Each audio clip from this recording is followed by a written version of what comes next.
This is iFanboy Pick of the Week, number 873, brought to you by iFanboy listeners just like you. My name is Josh Flanagan. I'm here with my co-host, Connor Kilpatrick. Hello. Hey. Hi. So we say our names right away. Yeah. And if you didn't know me, what would you care? And like, if and then you'd forget it. If somebody told me their name at the very beginning of a show, a minute into that show, I'd be like, I don't remember that guy's name. So. Who are you again? That's the one guy with the deep voice and the one guy with the annoying voice. And the other guy who sounds like the second guy. Yeah. Is that a thing? You don't remember that? In the old days when Ron hosted with us, we used to get regular emails saying people were mad they couldn't tell you guys apart. Which is so weird. Don't sound anything like each other, but okay.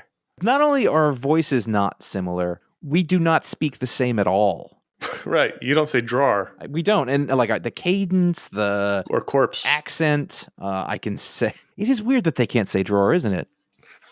My wife says draw. I'm like, what is wrong with you? It's not draw. That's a different word.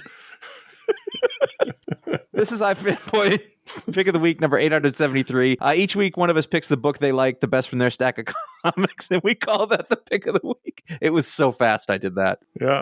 I don't think I've ever taken off from the first line in the script. And then you went with me, which is the part that made me happy. We are going to talk about the books that came out in comic book stores this week. We will talk about our favorite, that's the pick, the other books, the patron pick. We will answer listener mail if we have time. There will be spoilers for these books, so if you have not read them, that's on you, pal. Connor, once again, you were saddled like Sisyphus with the pick of the week.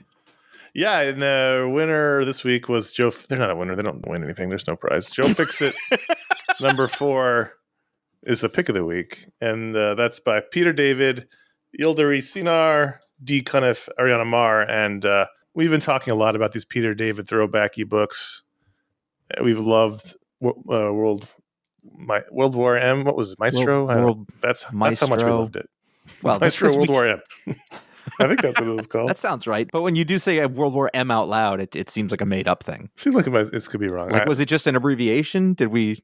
World War Maestro, World War... Maestro, whatever. That's how quickly my brain is deteriorating before everyone's ears. Sure. And we've been really loving Joe Fixit. And I was a little...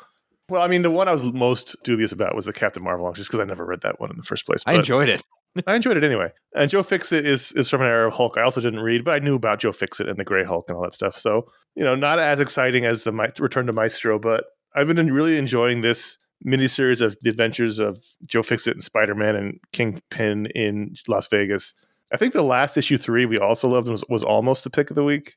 Mm-hmm. We talked about in the show, and this is the 4th of 5, and so it's the big climax issue where everyone comes together and there's a big old brawl on the middle of the strip in Las Vegas. And there's just some wonderful battles, wonderful comic book silliness that we all take very seriously.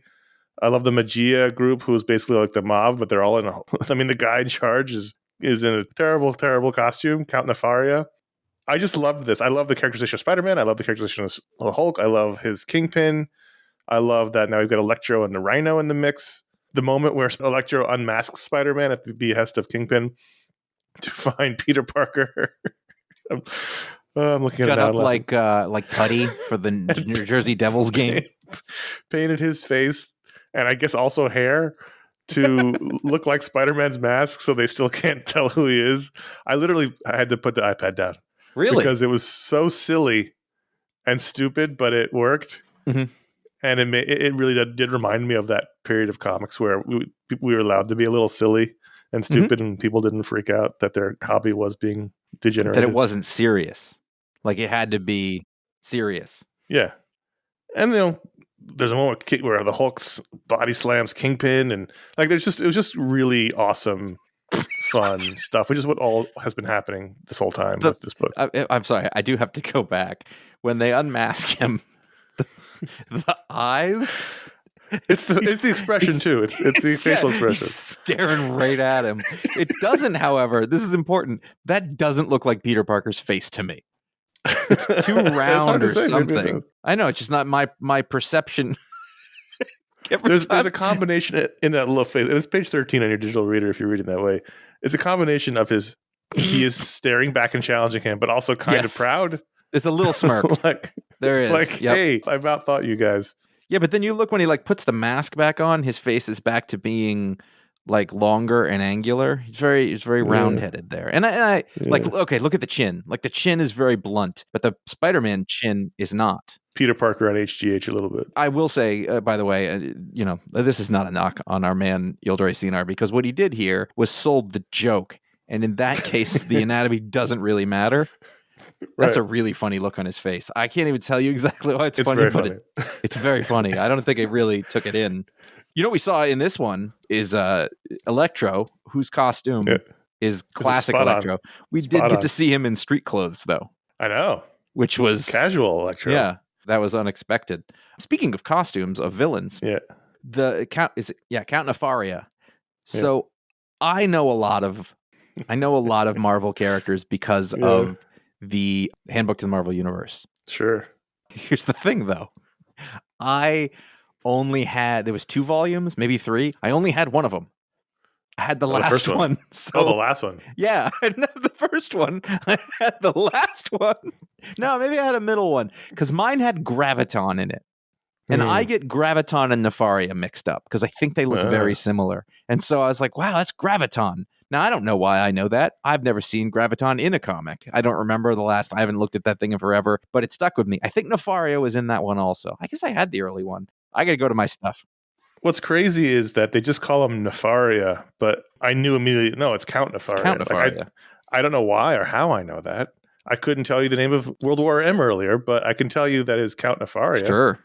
That's how brains work. So the Magia is an old Marvel-based crime syndicate that started in 13th century Europe, but it's not the Mafia.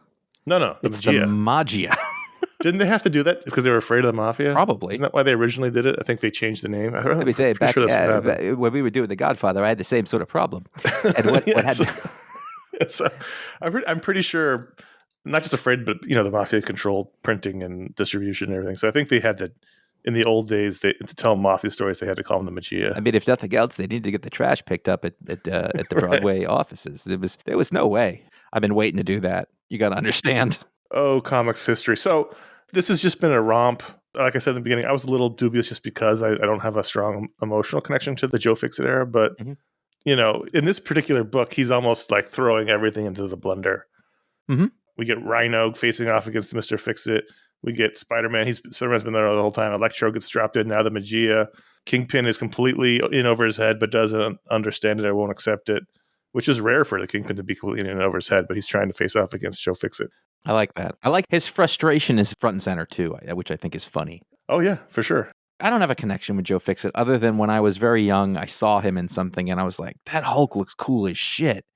I would like to know more about it. And I never really followed up on it. And so here, I get a little of that, so it makes me happy, but it's not like it's a tenuous, which is all comic books are. I just thought something looked cool, and so I'm like, I'm a fan. Do you think that when we say we like books like this is like what you and I would consider old people when they liked like gross shit, like black licorice and blackjack gum, or like Moxie? You know what Moxie is? Is that a soda?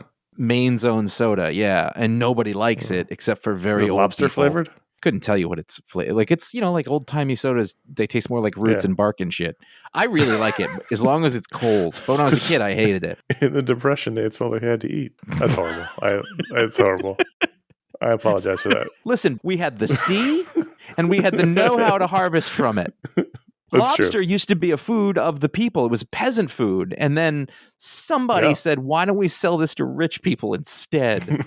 And thus an economy was born. Some smart person didn't get rich. They have tourists come up there and the McDonald's go, fuck it, we can sell them a lobster sandwich for $15. And I mean, that was however many years ago. It's probably $40 now. Oh my God. The last time I was back east and went to buy a lobster roll in Massachusetts, Jesus, it was like $20. Oh, yeah, yeah. Never mind. I don't like lobster. That's okay. So, yeah, I mean, there's not much more to say than this is, intentionally the epitome of gosh comics. This is incredibly fun. And I think in our ongoing examination of why and how comics have changed, this feels like the way they used to tell stories, similar to the Avengers book that was out this week, the throwback Paul Levitz one that was pick of the week last time it came out. And similar to the other Peter David books, there's a continuity of story that is just different now. And it's hard to put your finger on how, but this really works. And again, I couldn't have ever I couldn't have ever thought of this when I was younger, but I like that it is not trying to impress me. You know what I mean? It isn't, look how smart I am. And so much of what we see and read, and it should be there, should be things that are clever. But this isn't that. It's pure, like what I think of as your basic comic book, superhero comic book, you know, all the stuff thrown together, put these guys in a room, they fight, they do whatever. There's nothing here that is like, oh man, I'm going to get an award for this. People are going to talk about it. It's just straight up burgers and fries. It's fun. No frills. Yeah, it's great. And I was not, you know, oddly enough, this is stuff that was done for kids, but I wasn't in a good position to appreciate that when I was younger, and I like that I can now. Look at page 16. I'm going for another great facial expression in which the Hulk grabs Kingpin's arm, flips him over onto his back, and look at Kingpin's face as he's hitting the ground. And I love the way that is good. The body curves, like it's just is just, and I like how the Kingpin's body is sort of blurry, and it's not done through Photoshop effects; it's done through the art. His legs are sketchier. It's got Kirby dots. And the really dramatic backdrop, which is not at all like the world, its effects. It's just that to really me looks nice. Straight out of How to Draw Comics the Marvel way. It's a really nice drawing. I don't think we gave Yildiray Cinar enough credit by name for what he's doing in here, but this isn't how he draws. I mean, historically, I mean, you can see him in there, but he's taking on a style here that it's just really accurate. You know, it's perfect. It's totally signifying the way that we're supposed to feel about this comic book, but it isn't bad. The anatomy, the structure, all the things are great. You know, he's a really strong artist, so he's got that kind of flexibility. I bet it's fun as hell to draw a comic book like this. If you're like an art and you nail it, you're like, oh, that's perfect. We all know that Peter David's had health issues lately, and so I don't know if he's got more of these in the can or not. Clearly it must be popular. This is like his fourth miniseries or fifth in the last few years. And so I'm happy if they want to keep throwing him at him. We're kind of running out of his Marvel, although I guess he could do an X Factor one. He can do whatever he wants. Kind of running out of his Marvel work. I feel like he's a guy he probably do more Hulk. I feel like he probably just channels this stuff. Like it's not even hard for him. Sure. And I love that. Just like if he is going through stuff and having a hard time, and he's had a stroke before, and like there's not a good retirement plan for comic book people and people who made a lot of licensed sci-fi novels. He's like one of those old timey guys. He himself is a throwback, you know, to a time when a sci-fi writer just did everything and did it fast. You just finished Cavalier Clay. But that was a thing. Yes, I did. Yeah. Listen, let's save it for a few more comics done. I didn't say it. I thought of it, and I said, I'm not going to say that. And then you come blundering in. I just read that part last night. Yeah. Let's move on to Second Coming, Trinity #1. This is the third volume of the Second Coming series of miniseries from Ahoy Comics, Ahoy Hoy, from Mark Russell and Richard Pace and Leonard Kirk.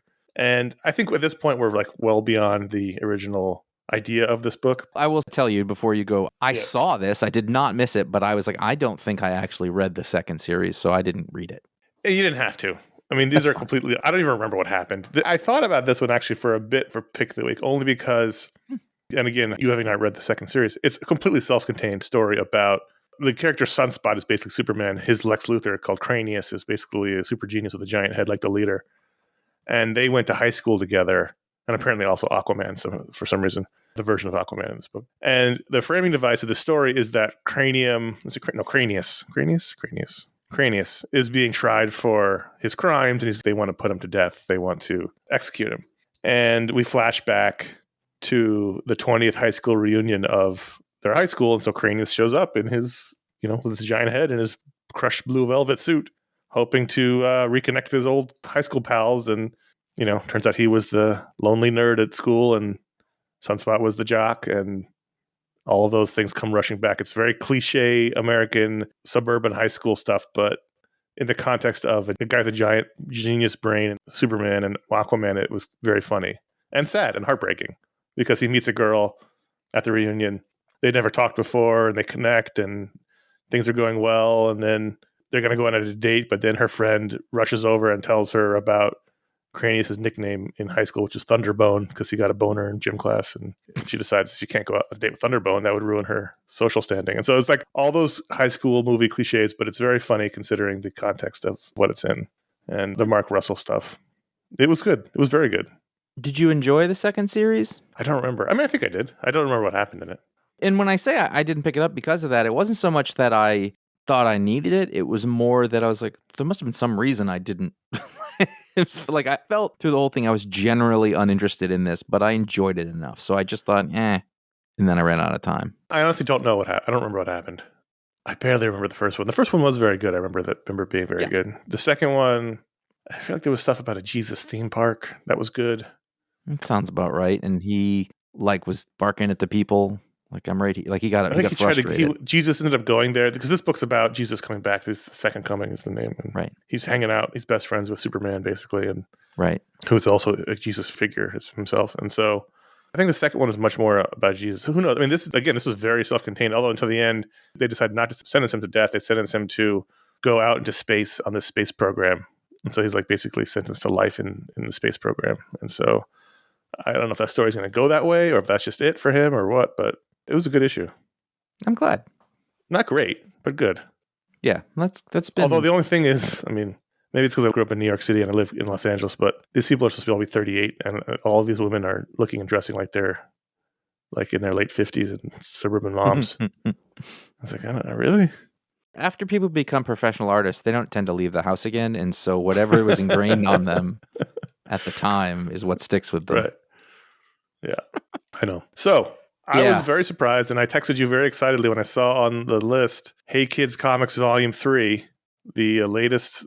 Again, this is another third volume from Howard Chaykin and his look back at the history of comic books in this fictionalized world. What did you think of this book? So I love this book, as you know. The problem with it has always been that I don't know who's who. I remember very specifically there was a roll call sort of thing in the last volume. They didn't do it.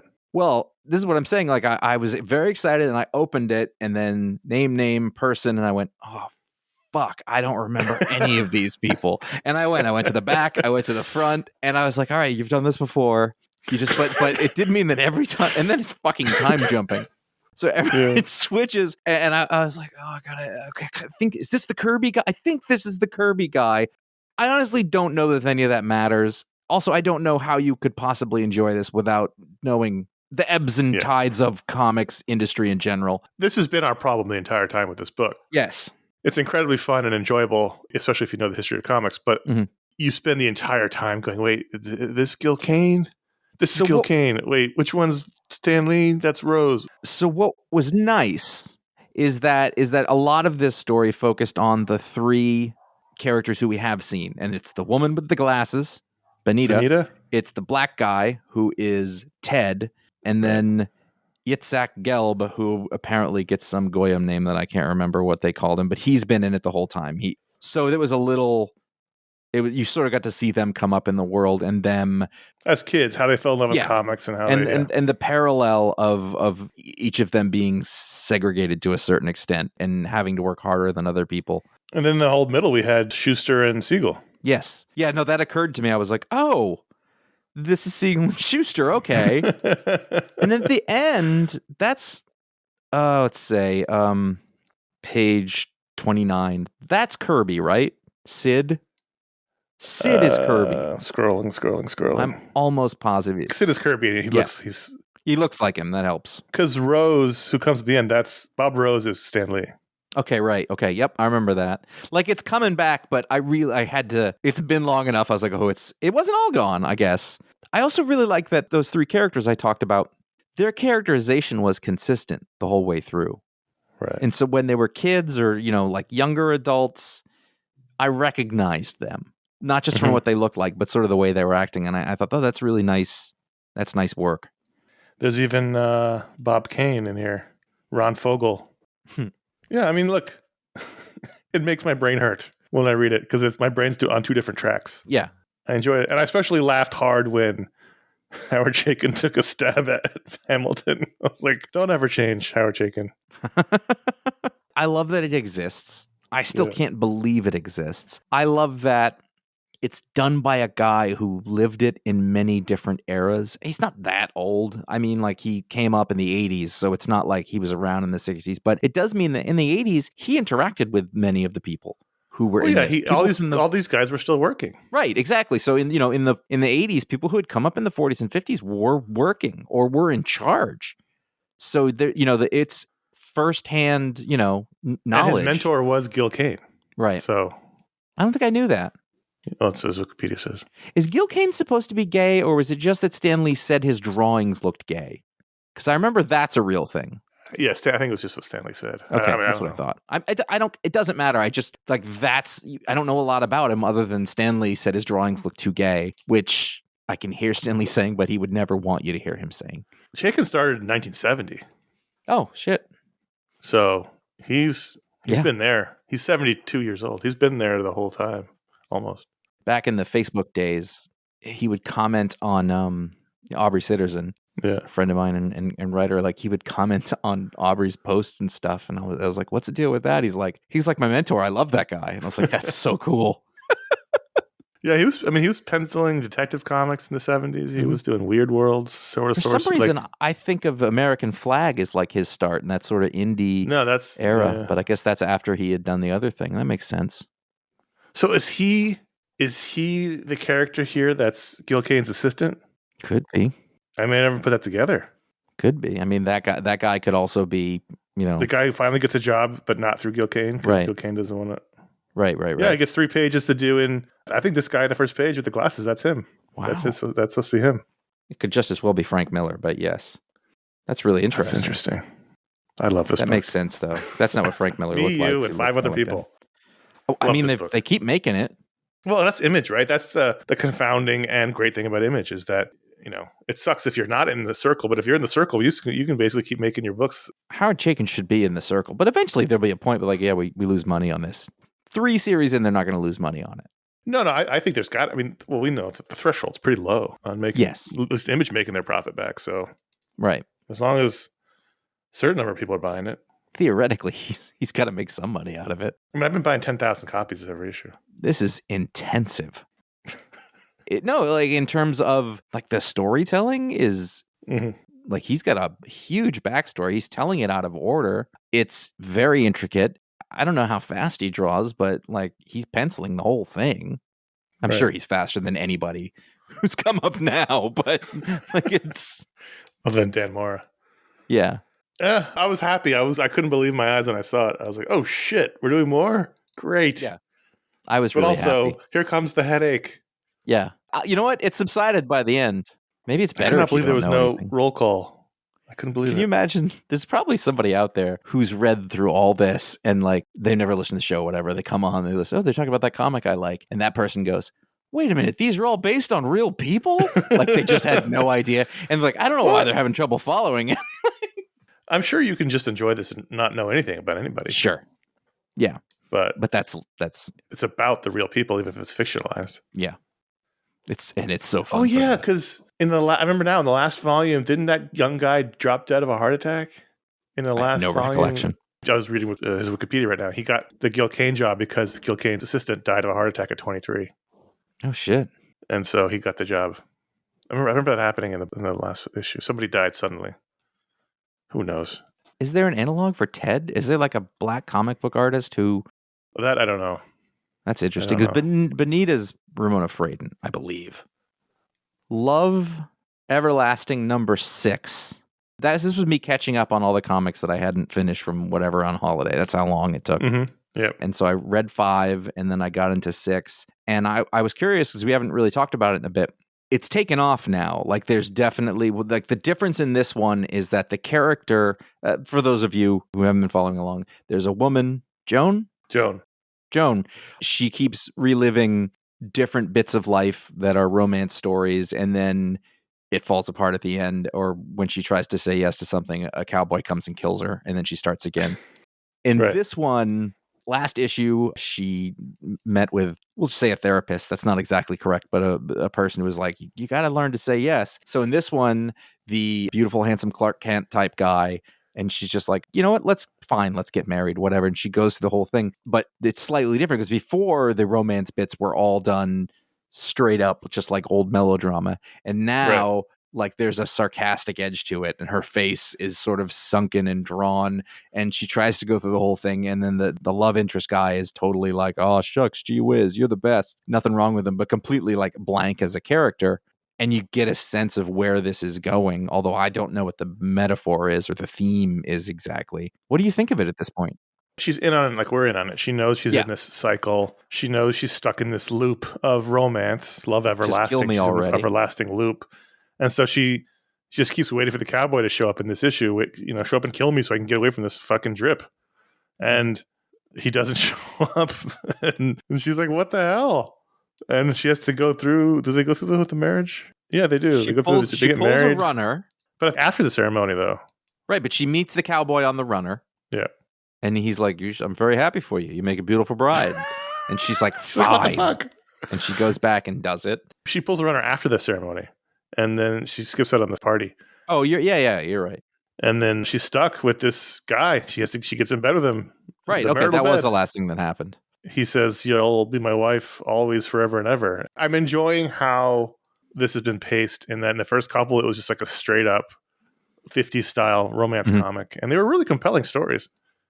From Tom King and Elsa Chartier. I don't know if we said that in the beginning of this or not. Yeah. And then we started seeing there was hints of weirdness, and now we're fully in on there's something weird. In the last 2 issues, at least, it's fully in on the weirdness, but we don't know where that's going or what it means. We just know that this woman's aware of her predicament, but now she seems to be stuck.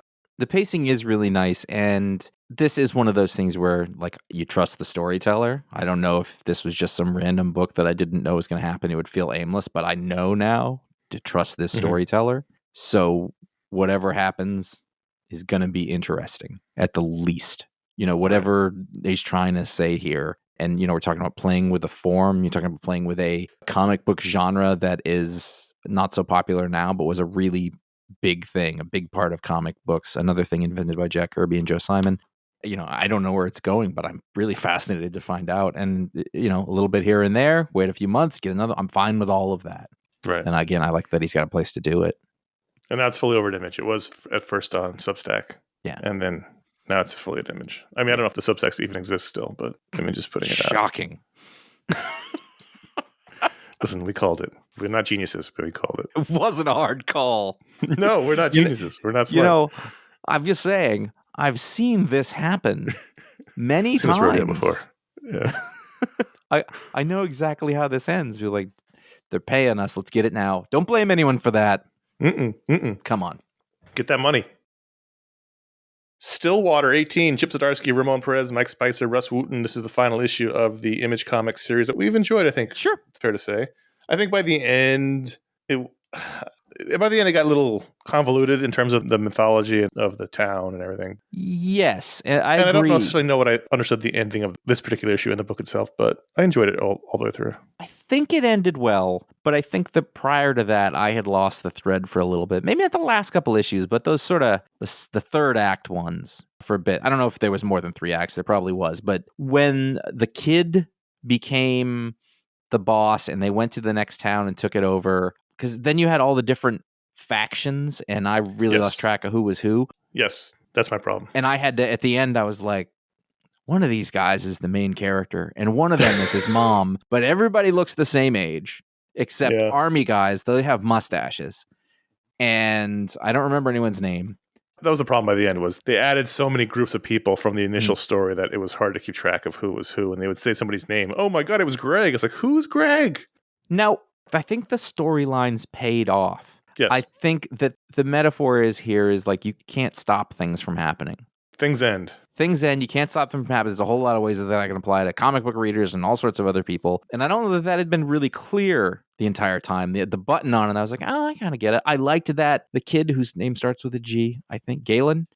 Yeah. They didn't kill him. They didn't punish him. Right. He sat there and he watched as he lost, and they moved on without him, and he kind of slinks away. I thought that was really interesting. I liked how one of the Marines fought against it. He's like, this isn't why I signed up to be really, because the whole time you're like, why are the people in the military the worst people on earth? And that character sort of reminds you, like, no, they're serving, they're helping people, and he got out of it, but he found a way to bring himself back in. I liked it as a whole, I think.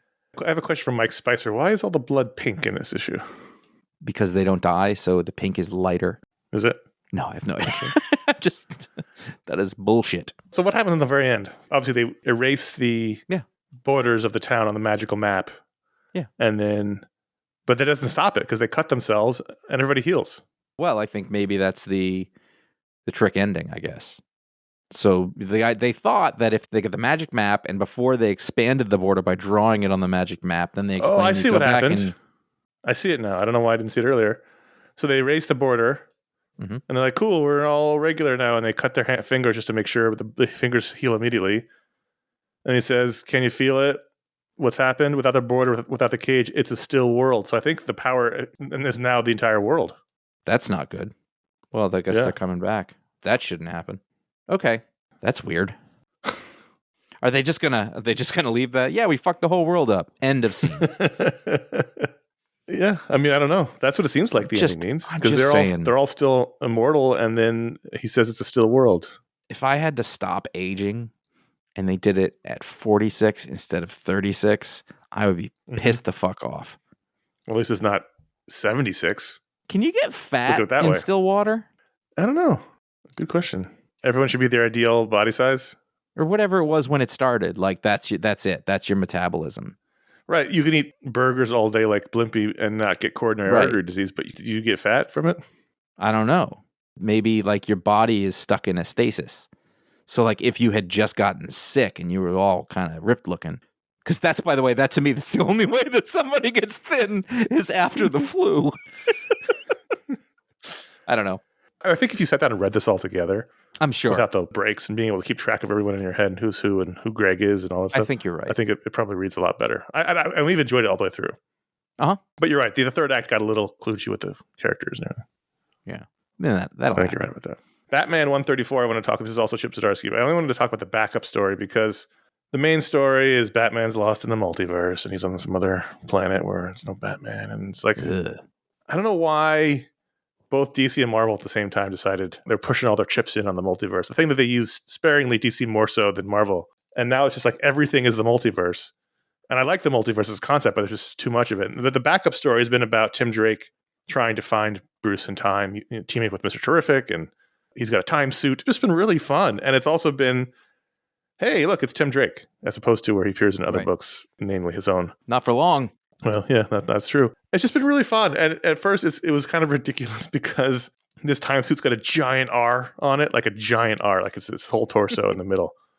And I was like, well, that's really silly. And it glows. But then he's like, I chose the suit this way because I want Bruce to see it from a long way off and know that Robin's coming to save him. And I was like, oh, fuck, okay, that got me.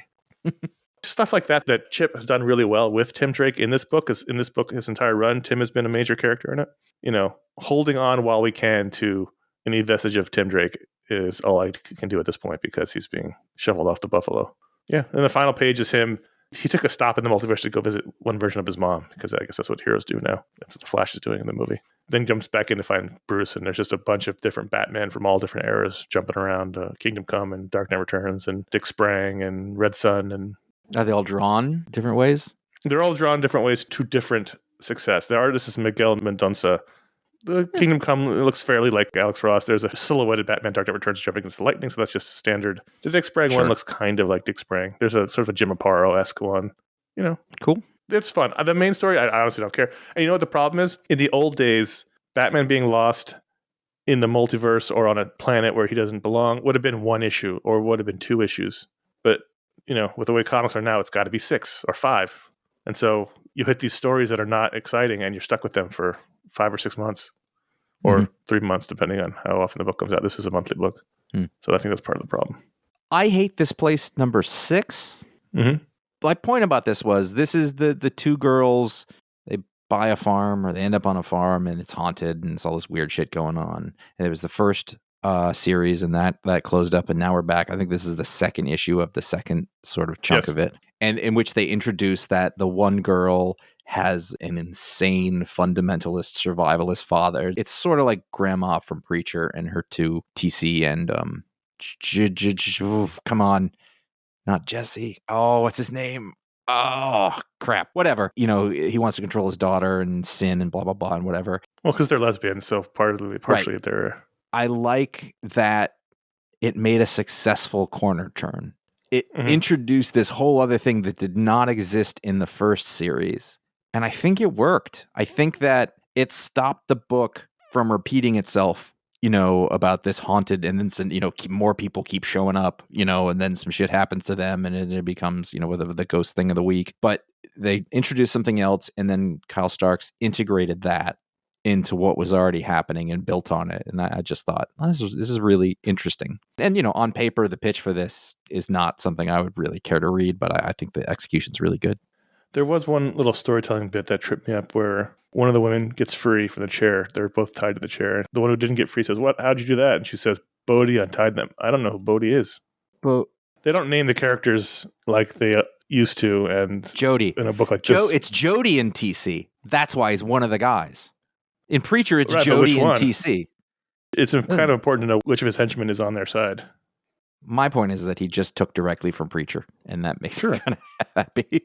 I like the first arc a lot. I don't like this arc as much, but we're still, we're somewhat early in it. Huh. Yeah, I shouldn't like this either, but I do. Yeah. Hey, those are the books we're going to talk about. It was a very strange week. It was a light week. There wasn't a lot coming out from the big two that was exciting, but we had a lot of books we could discuss, and we did. And now that means we're at the Patron Pick. Every patron at patreon.com/iFanboy gets to vote to add a book to the rundown. They get about 36 hours to do so. And this week, the patrons, in a relatively close vote, voted for Planet of the Apes, #1, published by Marvel Comics. Story by David F. Walker, art by Dave Walker and Dave Wachter. I don't really know how to say it. I just saying it way in my head. Brian Valenza, Joe Caramagna was the rest of the creative team. If Dark Horse had a licensed book series, then Marvel does it now. Marvel came over and kicked sand in their face and took their licenses. Took Star Wars, Alien, Predator, Conan, and Planet of the Apes. Actually, no, Planet of the Apes was a boom, now that I think about it. It was 20th Century, so now Disney owns 20th Century and Disney owns Marvel, so here we are. This is a 5-issue miniseries. I am not a Planet of the Apes person. Okay, that's a good question. At all? You've no... The original is like a sci-fi classic that I've enjoyed. It's really good. Yeah. I enjoyed it. It's a classic for a reason. I watched the Tim Burton reboot with Mark Wahlberg. Yeah, that was the first one. Ago. Yeah, first one, like 25 years. Tim Roth was the other guy. I really wanted to like that, but it wasn't good.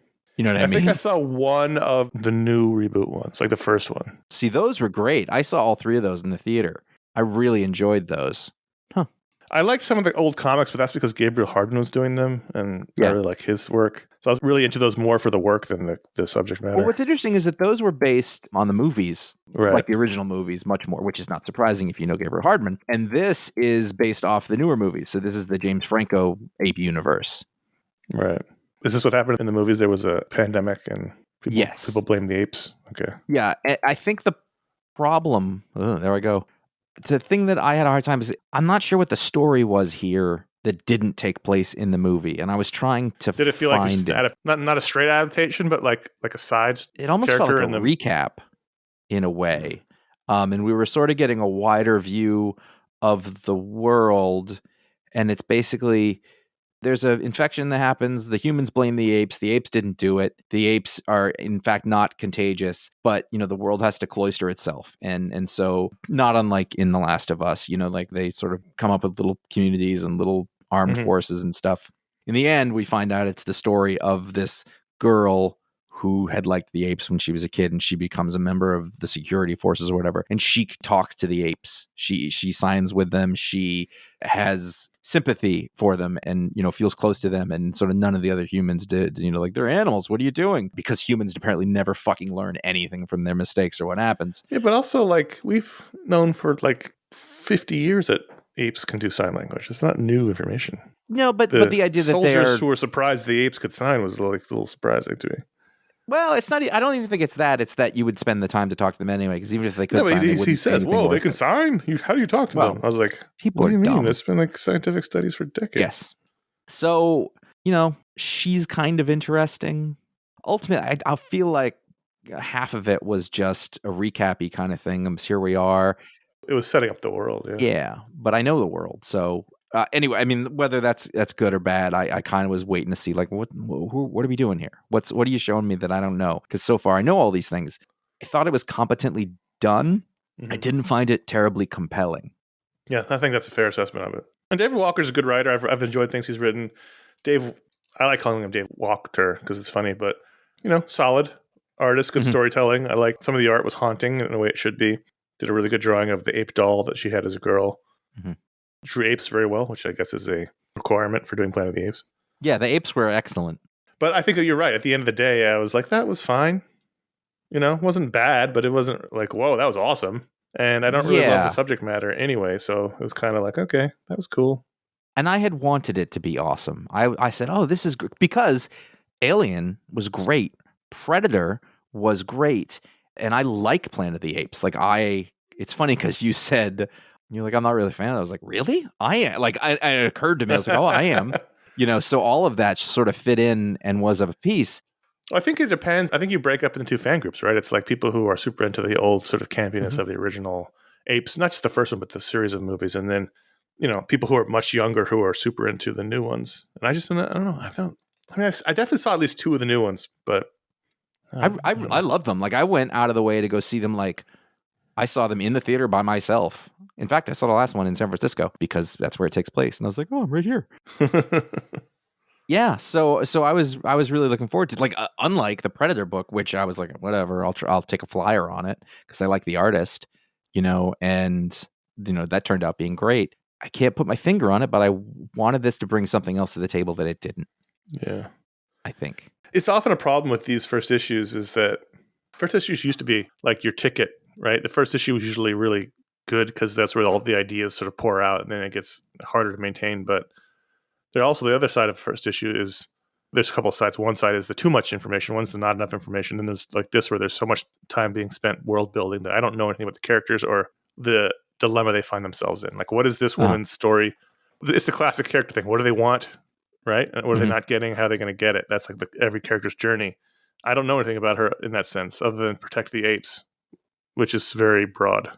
I think the recap should have been shorter, and I think we should have learned more about the protagonist. Yeah. As I flip through it now, they tell us a lot, but it's very drips and drabby, so I don't, you don't really know why. And so maybe do that thing where you front load it, give me something on her right away and then fill it in as you go. We didn't necessarily need to see the flashback to her as a child now. Right. In order to understand that someone feels compassion for the apes, we don't need to have a reason for it right off the bat. It could be something that's revealed later. Yeah. In fact, it's kind of interesting too. I'm not so cold and cynical to think that no one would be compassionate for the apes. So if someone is, I wouldn't be like, what? Why? Right. It's just someone is, and that's cool. And then it would be like later, oh, well, she was this and that, and she had a doll. But, it just was weird. Yeah. I mean, I like I said, I wanted to like it more than I did. I don't think it was bad, but I don't think it delivered as much as I had wanted. Ratings. I think I had high expectations. I think I went in very... chuffed. I was like, yeah, all right. Mm-hmm. And probably halfway through, I was like, well, when is this starting? 3. 3 out of 5? 3. Yeah. I'm going to go 2.5 right to the middle. I think that's fair. If you tell me it's amazing, I'll stick with it because you sold me on Predator and Aliens as well. Mm-hmm. So if you say, man, issue 2 was terrific, I'll check it out. But if I don't hear from you, then I'm not going to check it out. I'm putting it all in your basket.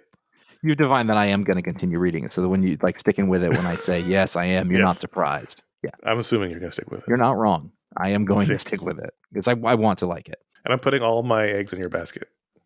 Mm-hmm. And also, we're talking about a first issue. Sometimes you get the stuff out, and then the good stuff comes along later. I'm hoping that's the case. Sure. Patreon.com/iFanboy. Every patron votes to add the book to the rundown. The patrons are the ones who help support the show directly. They have a great little community. We have events for them. We have live hangouts once a month. We have great communities on Discord and Facebook. We have fun stuff for them every day, and hopefully they enjoy it, and hopefully they feel it's worthwhile to support the show. And if you feel like you want to support the show, patreon.com/iFanboy is a great way to do it. Even for $1 a month, helps keeps the bills paid. Also, ifanboy.threadless.com is where we have our t-shirts. ifanboy.com/support is our digital tip jar via PayPal. ifanboy.com/Amazon is where you can find our Booksplode books, and bookshop.org is our partner on the Booksplode books. You can find those links on the posts when appropriate. Help support local bookstores. They're the lifeblood of civilization. And if you're a patron at the $5 or higher level, you get a superpower live on the show. That's how we thank you for being a $5 or higher member. And the patron we thank this week is Bob. Just Bob. Bob. Bob's power is that whatever area he walks into, like a room or a store, a business of any kind, it doesn't have to be a store, or like a backyard situation. It's not a giant space, but like a reasonably, sized space. He can snap his fingers and that space will become clean and expertly organized. It's not just things are put away. It's like, oh no, we're going to make this better. We're going to get you some better storage. It's going to make and more sense. It persists. Yeah, like he's changed it. Now look, okay. He could leave the room and the kids might pull the toys back out again, but right. He might have to come back and snap his fingers again. But he's like Mary Poppins. It's like Queer Eye. Yes. Right. It isn't necessarily like... hold on. He's not necessarily upgrading your life. He's just saying, okay, no, I get it. The way you have things set up here is disorganized and messy. There's a more efficient way to do this. It's more efficient than it is aesthetic, but sometimes those things go together to a certain extent. Sure. Yeah. Whew. I could use that guy in my basement for sure. Yeah, for sure. Does he bring in does he bring in like our storage devices part of it, or is it only with what's available in the place? It could be. Like if he walked in and there was like nothing for storage, that's why everything was messy. Mm-hmm. Like he snaps his fingers and some storage devices get brought in by little birds, like a Mary Poppins situation. Tell you what that is. That's a valuable service. He can monetize that. So Bob, there's your power. Thanks for being a patron. Patreon.com/iFanboy. There you go. Let's do at least one email because we neglected them last week. Cory T from Cleveland, Ohio. Cory says, I was wondering what your thoughts were on a question I've been thinking about since the Animation Brain Trust was created. Why can't Marvel seem to get their animation division in order and create straight-to-DVDs based on famous storylines like DC has been doing for the last 10 or 15 years? It seems like an obvious idea that fanboys would love to see. It feels like Marvel does great live-action movies and not so great animated products, and then vice versa for DC. I have my thoughts. What are your thoughts on this? They don't need to. And also, it would diminish their brand. Their brand is high-end movies that the culture enjoys in general, and the offshoot of that is the TV shows, which do not, because they're made in such a way that they do not dilute the brand, and then marketing products with that stuff on it.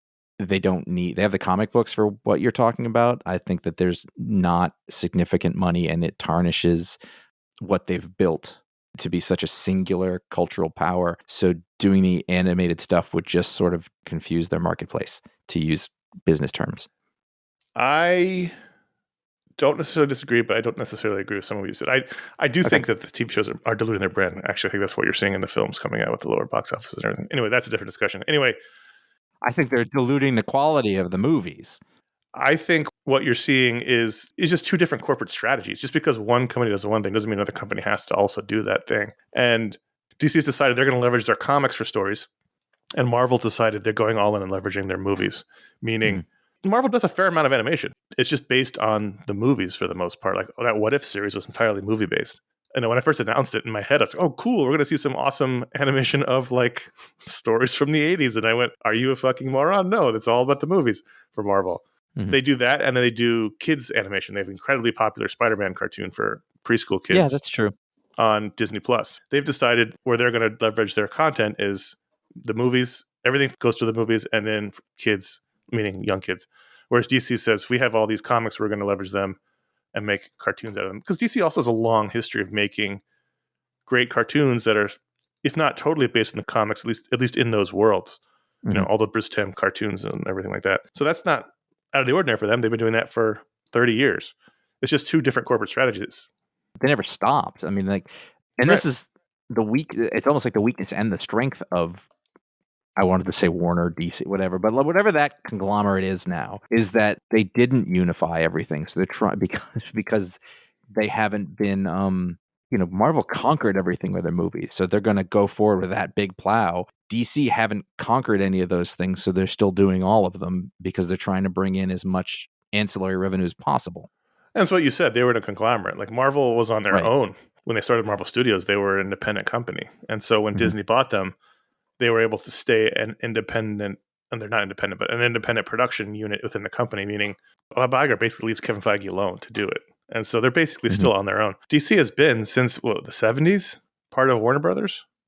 And so they are beholden to a million masters, and that's why there's not one unified vision of stories. But they have been consistent since the early 90s of leveraging the comics for their storytelling and animation. And then Marvel is the opposite. They leverage their movies. That's just two different ways of doing business.